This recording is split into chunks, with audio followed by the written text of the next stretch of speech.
Hello, everybody. So today I'm going to talk to you about doing random events with triggers in the DCS mission editor.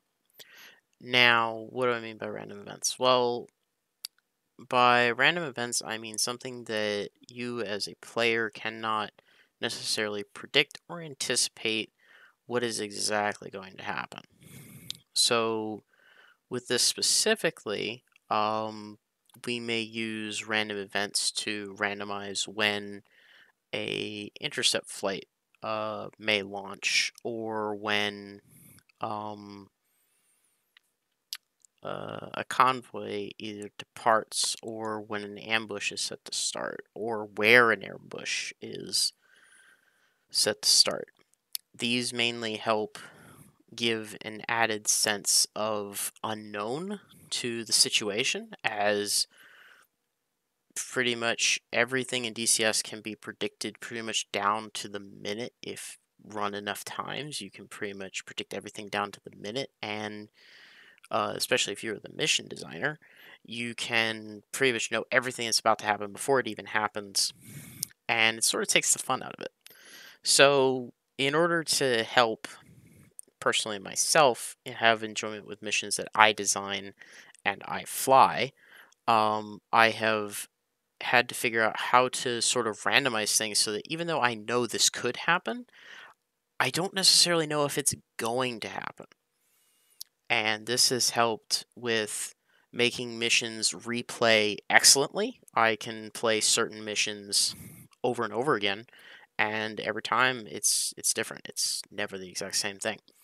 So some of these can get quite complicated, uh, and some of them can actually be quite simple. One that I'll show you an example of here later is of a place where you were defending something and you're having enemies attack from different directions at different times. And I'll show that in a little bit. But for now, just to get the basic idea across how this system works in a basic sense, we're going to use it to essentially ambush, or at least begin the ambush of a convoy.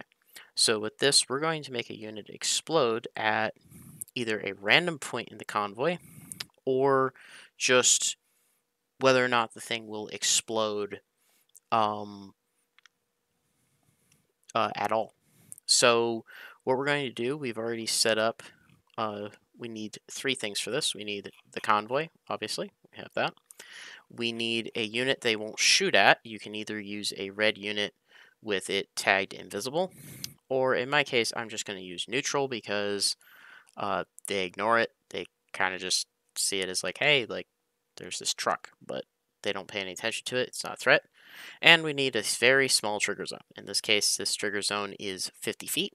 This will allow approximately one vehicle in a regular convoy spacing in DCS to pass through the trigger zone at one time, and this will become very important. So what we're going to do is go into our triggers menu.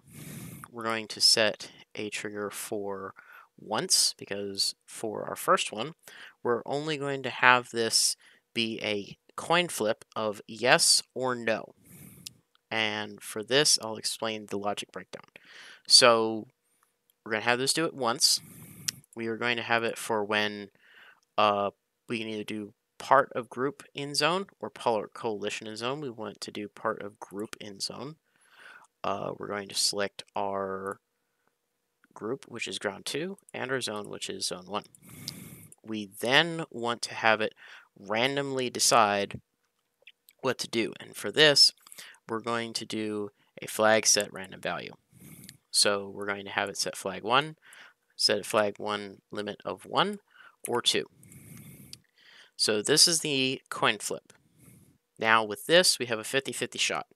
We can either increase the odds or decrease the odds based on what we decide to do next. But for now, this is a 50% chance. So now we're going to make another trigger. We're going to set the conditions now to flag equals. So we want the flag 1 to equal a value of 1. And when we get this result, we're going to want the unit to detonate. So we select ground 1, 1 as our unit, which is actually going to explode. We're going to give it a value. In this case, I'm going to give it an explosive value of a 500-pound Mark 82 bomb. And this will now set up the possible ambush to occur on this convoy. Now, what we then can do is we then go flag equals 1 value of 2, and we can essentially put out a message, or we can just delete the group, or sorry, delete the trigger, and it does nothing. And so essentially, if the coin flip comes up as value of 2, it'll go through and it won't find a condition or an action, and it will just do nothing. And as we can see, we'll run this test here really quickly.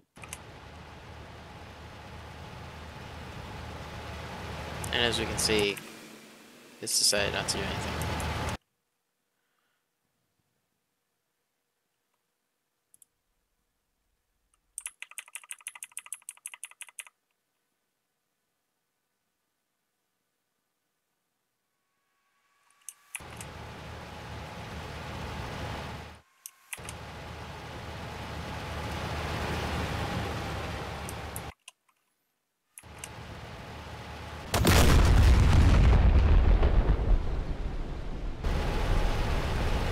As we can see, after a random amount of times, it has decided to explode.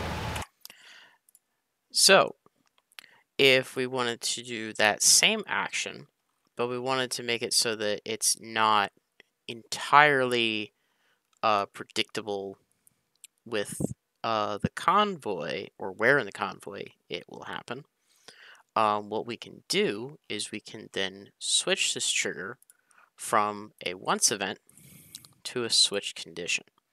And this will make it so that whenever in the world a part of the group is in zone, it will constantly cause this trigger to do it over and over again. Now, it'll only do it whenever in the world part of the group is in the zone, and once it exits the zone and it clears it, it'll then allow it to run it again. Now, for this, I usually will switch the trigger to a part of coalition in zone, switch it to blue, and set the restrictions to ground so that it's only ground vehicles that'll trigger it. It's once again a 50-50 coin flip, and we still have our original trigger of just when it hits this value, it will trigger the action. So now we're going to hit fly mission.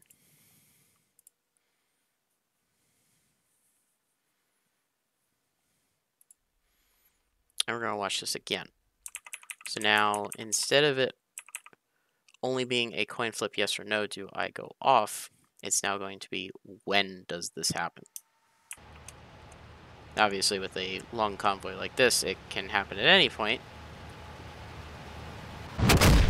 It can even happen at the first one again. However, if we decrease the odds, we can also cause it to happen further back. It can also still happen on only the first one. This is part of the randomness. Now, this is obviously a limited use case, obviously, as in you're not always going to be running convoys, so let me demonstrate a more realistic, a more not one use case of this one trick. Alright, so now I've set it up in more of one of the scenarios that I have actually done this with. In this case, this is a defensive formation. The Blues have essentially taken a defensive formation at a location. This could be a town, etc. I just picked an intersection for demonstration purposes. So what we have is we have 3 possibilities of attack direction from these areas. Now, what I am going to do is I am going to do a 2-tier time limit. It's going to be very compressed so that it's not going to take too long to demonstrate this. But what I'm going to demonstrate is I am going to demonstrate how to essentially randomize when they will appear and then which one will appear. And so this is going to be a little complicated logic. So let's go through it. So what we have to identify is that we have ground 3 as our friendlies, ground 4 through 6 is our enemies. And now that we know that, we're going to program the logic. So what we're going to do is create a new trigger. We're going to go once. We're going to set time more. So when time in the mission is more than 10 seconds, we are going to set a flag set random value, flag of 2, because we don't want to reduplicate the other flag. We're going to set a flag limit of 1 and a max limit of 3. So it's a 33% chance that something will be triggered. We are then going to create another trigger, and for this one, we are going to set a flag equals, and we're going to set 2 and a value of 1. Now what we're going to do here is we are then going to make it so that we make a time value based on this, and this is going to cause cascading flags. So we are then going to go to flag 3, so we want to do a flag on event of a flag 3. Now I'll explain why we're going to do cascading flags here in a second. So now we're going to clone this event, we're going to change the value, and we're just going to increase the value of the flags. That was the wrong clone. Value 3, flag 5. So now our time triggers are for flag 3, flag 4, and flag 5. So I'm just going to help label this so that it's much more clear. So for flag 3 in green, I'm going to then make another trigger, and this is for the time. So once we go here, we're going to set it for time since flag. So flag 3, time since then 60 seconds. And then we're going to do another flag set random value. And we're going to make this flag 6, and then flag 1, and flag 3. And then we're going to repeat this for each flag, but we're going to change the time so that it delays when they will spawn. So what we're going to do is we're going to clone this event. We're going to make this flag 4, and we're going to increase the time to 80 seconds. And then we're going to clone it again, and then flag 5, and then 100 seconds. All of this still running the same action because we don't necessarily care that we are going to be running the same action. What we care is how long does it take to run this action. So from the initial trigger, which is going to just be 10 seconds, then it's going to add this. So then from there, it'll be 70 seconds before it could take this action. It'll be 90 seconds before it takes this action, or 110 seconds. Either way, we're going to end up with an action. We just don't know what. Now we need to program the what. So now we're going to tell it what to do. So from here, we are then going to put in when flag equals. So we're going to put flag 6 because that's our trigger action flag. Flag 1. And we're going to say group activate ground 4 because that is our enemy group. So then from here, we're going to clone this. We're going to go value of 2, change this group activate to ground 5, and then we're going to change this again, value of 3, and ground 6.